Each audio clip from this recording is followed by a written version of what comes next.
Hello and welcome to episode 7 of 5-Year Windows on the Movie Gold YouTube channel. I'm your host, Kyle McNevin. Each week this series focuses on a specific 5-year period of an actor's career by looking at all of their movies released during that time. On this week's episode, we'll be looking at the career of Audrey Hepburn from 1953 to 1957. The unique thing about today's episode is that this is the first episode where we'll be covering a subject who has unfortunately already passed away. So the part of the show where there is a little more mystery as to what this person is going to do next is obviously not going to be present. However, I feel like the conversation is going to get to be a little more definitive in nature because we are going to be able to get to use the whole scope of her career to frame it. We're talking about a performer that only had 34 screen acting credits to her name. Once she makes that breakthrough as a leading lady, she makes the most out of those opportunities. From 1949 to 1952, Hepburn is making a smattering of appearances in television and movies, and just getting her feet wet in the industry at this point. It's in 1953 that we're going to see her not only getting her first chance to be the lead of a movie, but at least for me, she's already exuding the energy of a trademark Audrey Hepburn role, which is incredibly impressive so early in her run.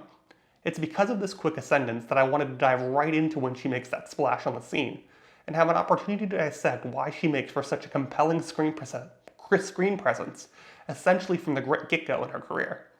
Before we get into the run of movies starting in 1953, I have a disclaimer that I need to provide. From 1953 to 1957, Hepburn made 6 screen appearances. One of those appearances was in the movie We Go to Monte Carlo. When I was doing some preliminary research for this episode, I saw it on her IMDb and didn't really think much of it. I hadn't heard of it, but there are plenty of movies from '53 that I wouldn't recognize by title. And when it came time to watch it, I checked, and it wasn't streaming on any streaming services, which was a little bit of a bummer, but I figured I would just rent it for $2.99 or $3.99 and move about my merry day. However, after searching for a few minutes, it became pretty clear that the movie was not available to rent either. My last resort was I have enough time that I could buy a home video release on Amazon and watch it that way. And after doing some searching, this was the only result on Amazon I could find. As you can see, this is a French collection of a few Audrey Hepburn movies. I wasn't completely opposed to buying this because I do like Hepburn and it seemed like a unique item. Then after doing some preliminary digging, I saw this. It's a Region 2 DVD, and I do not have a Region 2 DVD player. On top of that, some of the reviews for the product did mention that the movie was entirely in French, so that would have caused a problem for me as well. It's actually probably good that I had no way of playing this because before I left the page, I checked the price, and as much as I value the series, I don't know if I could have justified to my wife a $150 purchase of 3 early Audrey Hepburn movies as part of a French Region 2 DVD collection. With all that being said, I won't be covering We Go to Monte Carlo on today's show, but if anyone has seen it or knows of a way to watch it, let me know, because solely from a completionist standpoint, it did kind of bother me that I didn't get a chance to watch it. So, in the absence of We Go to Monte Carlo, there will be 5 movies that we're going to be talking about today on the episode. And as per usual, this is the part where I warn you of some spoiler material for the following 5 films. Roman Holiday, Sabrina, War and Peace, Funny Face, and Love in the Afternoon. As I briefly alluded to, the first big role for Audrey Hepburn comes in 1953 with the September 2nd release of Roman Holiday from director William Wyler. Roman Holiday is about a micromanaged princess played by Audrey Hepburn that escapes her guardians while in Rome and falls in love with an American newsman played by Gregory Peck. It's hard to wrap your mind around the idea that a performer would be able to deliver this kind of sneakily nuanced performance in their very first opportunity to really be doing some heavy lifting for a movie. But even keeping that in mind, not everyone was as surprised. The role of Princess Anne in the movie was originally supposed to be Elizabeth Taylor, but she ended up being unavailable. And while Wyler was in Rome prepping for a Roman Holiday, he had yet to be able to cast his Princess Anne until he saw a screen test from 1952's Secret People. After that viewing, he wrote a letter to the director, Thomas Dickinson, that includes an excerpt that reads, quote, "I can't say at the moment whether or not we will use Miss Hepburn in Roman Holiday," end quote. And then he described her screen test as, quote, "as good as any I've seen in a long time," end quote. This completely tracks with how well Wyler is able to use Hepburn in this movie. He clearly knows how to accentuate a performance like Hepburn's and put her in a position to succeed. When you have an actor or actress that is going to be portraying royalty, I think there would be a certain urge to dip into some kind of opulence in some way. In this case, the character Princess Anne that Audrey Hepburn is playing has cornered the market on the down-to-earth royal that is unimpressed by luxury to this degree. And this happens very early in the movie, but it's such a telling moment for me, when Hepburn is having to stand for a long time greeting these guests at some kind of gala, and you can tell that her feet are hurting so bad while she's standing in those heels, so she takes a moment to relieve the pressure and takes them out of the heels for a break.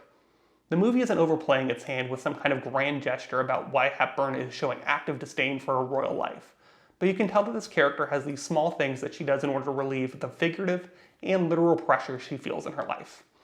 An even earlier part of the movie that I wanted to draw attention to is that there is a title card that says that the entire movie was photographed and recorded on location in Rome, Italy. So it's one thing to take in the meaning of that at the very start of the movie, but when you are getting to experience this gorgeous city for almost 2 hours, it's a lot to soak in. The entire extravagance of the movie is on the screen from these locations that Peck and Hepburn are visiting throughout their day together in Rome. But another aspect of the Audrey Hepburn performance that is bluntly obvious to me is that I think from this moment on, Audrey Hepburn cements her status as one of Hollywood's best all-time smilers.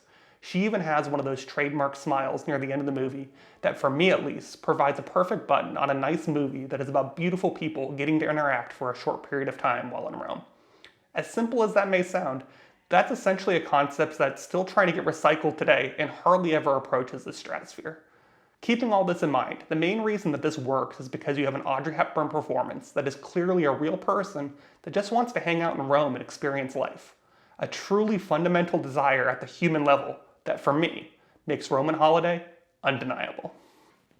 The next performance from Hepburn during this time was on October 15th, 1954, with the release of Sabrina from Billy Wilder.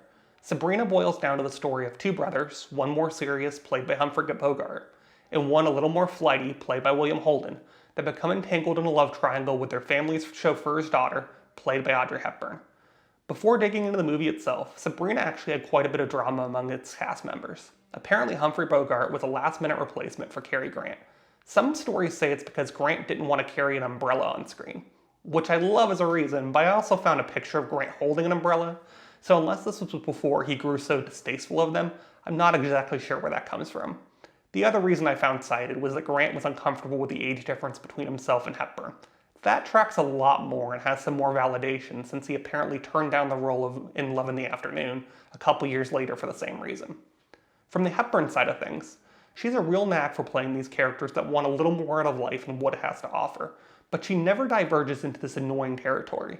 She stays relatable, and with this role gets to be in a little more of a cat and mouse game of teasing William Holden's character about not remembering her after she went away for a 2-year residency at a French cooking school. Those playful moments are what keeps you engaged as an audience member, because on the surface, it's about two considerably older men that are both pining after Audrey Hepburn. And this isn't a movie about the brothers being sinister or underhanded to each other. It's really a lot of give and take where the brothers are having these logical conversations about who should end up with Audrey Hepburn. And there is a certain niceness to this, but, the movie could ask Audrey Hepburn who she wants to spend the rest of her life with too. But no movie's perfect. Despite this, it's not a movie actively trying to remove agency for Hepburn. It lets her have some struggles with how she has seemingly strong feelings for both of these men.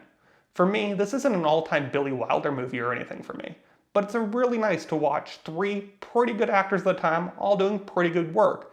And when you get that kind of confluence, it usually works out pretty well for you, just like it does here in Sabrina. The next appearance came in War and Peace from King Vidor that released on August 21st, 1956. War and Peace chronicles the personal and romantic lives of two families during the 1800s in Russia. Going into this, my knowledge of War and Peace was embarrassingly low. I definitely made some strides in that department after this viewing, but I'm not going to pretend to be an expert either, because at least for me, this material, even in motion picture form, is dense. I don't really mean that in a negative way either, because my understanding is the original text reads that way as well. But with that being said, I thought this was still a luminary performance for Hepburn. This could be because I was specifically focusing on Hepburn during these viewings, but I still think on an unbiased viewing that Hepburn would be the main takeaway. She doesn't have a small role in the movie, but it's not particularly large one either. Even when considering her role size, she's a firecracker in each scene, where when you're watching an almost 3.5-hour movie, that you feel the need to sit up a little bit when she enters the scene. The character that she's portraying works so well because she's so different than what everybody else on screen is trying to do.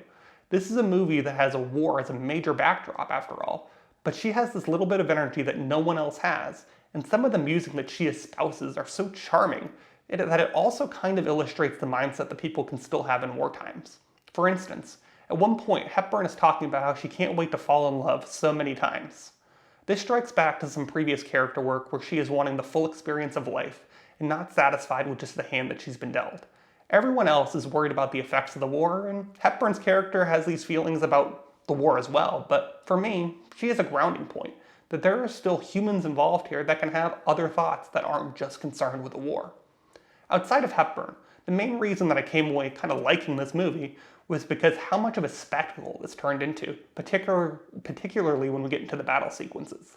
Not only are the landscapes and settings vast, but there are so many extras being used, and the magnitude of the battles becomes impossible for the audience to ignore.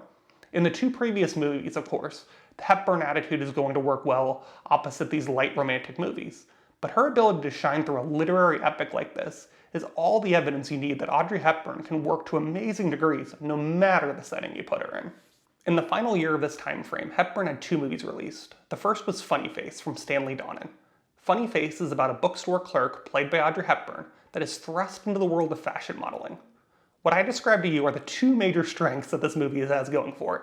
Firstly, Hepburn is a great fit as this woman that is being swept into this whole new world that she doesn't understand. The movie lets the character protest that she isn't sure how she fits into all of this and lets the more feisty side of a performance seep out. This is all meant as a positive reflection of how she was able to let this character not be mean, but she walks this tightrope of letting her be this clear model quality beauty without her needing to be arrogant about her looks. The other aspect of this movie that I do like is that I do think the reflection on the fashion world is pretty spot on, at least from my viewpoint. All of this is accentuated by some fun and dynamic musical numbers that are saturated in Technicolor, that even in some moments where I felt my interest waning, I was at least enjoying what I was looking at.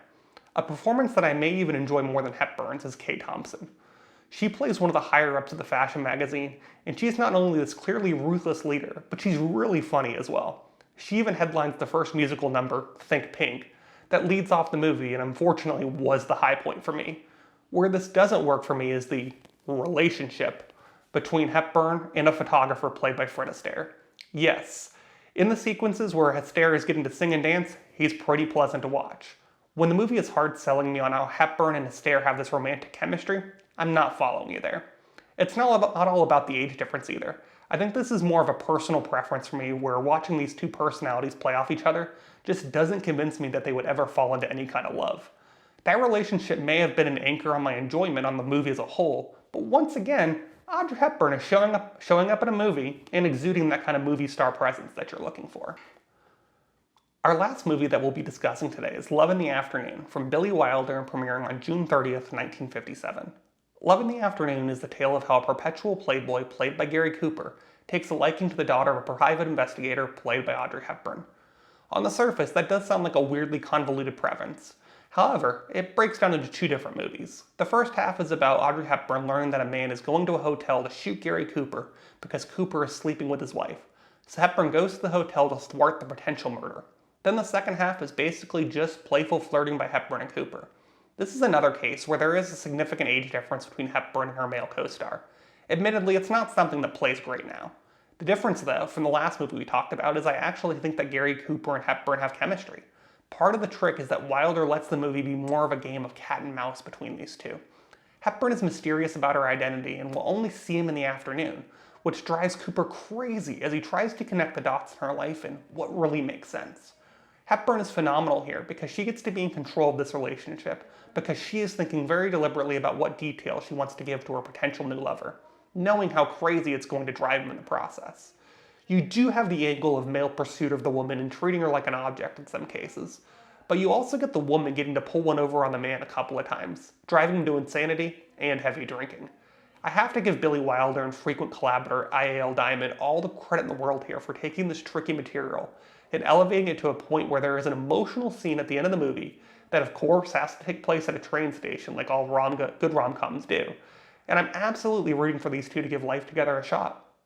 Again, there is definitely other work from Wilder that I would rather watch, but I think this movie is an achievement how Wilder, Cooper, and Hepburn are able to make it work.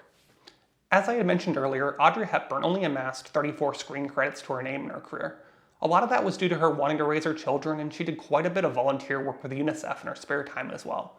It's refreshing that it seems like acting was not her entire life and that there were clearly other interests for Hepburn, who was the daughter of a Dutch noblewoman after all. She achieved quite a bit with that limited screen time, including 5 Oscar noms and a Best Lead Actress Oscar win in Roman Holiday. It would be easy to say that I wish there was more of a vast career so that there would be more movies to delve into. But if your presence in these movies is as memorable as hers, then you're still going to find a way to have a career that is as highly regarded and remembered as hers is to this day. So thanks again for joining me on this episode of 5 Year Windows. I'd love to hear about any of your favorite Hepburn performances. Leave any of those picks down in the comments. Despite the small number of movies, there are still a lot more we didn't cover today that are still great shows of her range as an actress that I would love to hear about. Next week, I'll be covering the career of Patrick Swayze from 1987 to 1991, which the prospect of talking about Dirty Dancing, Ghost, and Point Break in a single episode may cause my brain to explode, but I'm looking forward to that cinematic overdose. If you enjoyed the episode and want to know when the next episode premieres, then please give this video a like and subscribe to the channel. It always helps to get that interaction for the channel. Again, thanks so much for watching, and have a great day.